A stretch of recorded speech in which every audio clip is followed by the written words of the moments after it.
দর্শকদের দুয়ো নিয়ে অবশেষে প্রতিক্রিয়া জানালেন লিটন।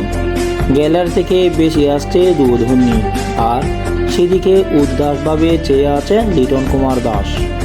চলতি বিপিএলে গেল বৃহস্পতিবারের চিত্র ছিল এটি। এরপর থেকেই বাংলাদেশি ওপেনারের প্রতি নানা বার্তা দিয়েছে দেশের সাধারণ মানুষ। সামাজিক যোগাযোগ মাধ্যমে লিটনকে নিয়ে চলছে ব্যাপক আলোচনা।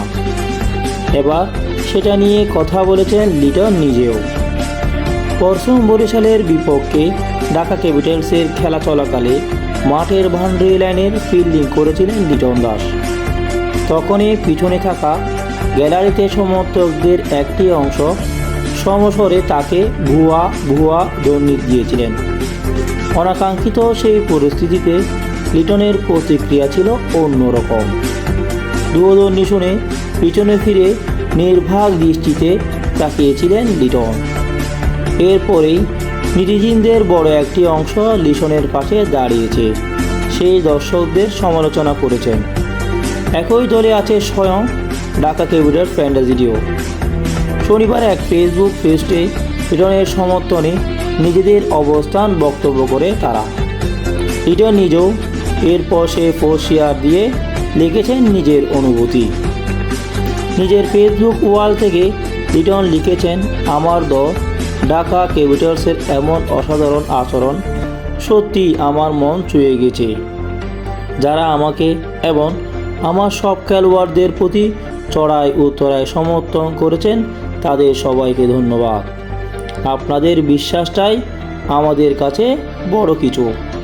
এদিকে নিজের পেজ থেকে দেওয়া পোস্টে লিটনের প্রশংসায় করেছে ঢাকা ক্যাপিটালস। আপনি সমালোচনা দেখেন, আমরা দেখি একজন তারকা ব্যাটারের দেশের হয়ে সবচেয়ে বড় ওয়ানডে ইনিংস খেলা এবং টেস্ট র্যাঙ্কিংয়ে ব্যাটার হিসেবে সর্বোচ্চ স্থানে আসা। আপনি বাধা বিজ্ঞপ্তি দেখেন, আমরা দেখি ঐতিহাসিক কিছু মুহূর্তের স্মৃতি।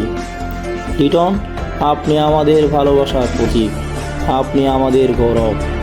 চলতি বিপিএলে শুরুতে নানাভাবে রান করতে না পেরেও ৭৩ ও অপরাজিত ১২৫ রানের ইনিংসে স্বরূপে ফেরার বার্তা দিয়েছেন লিটন।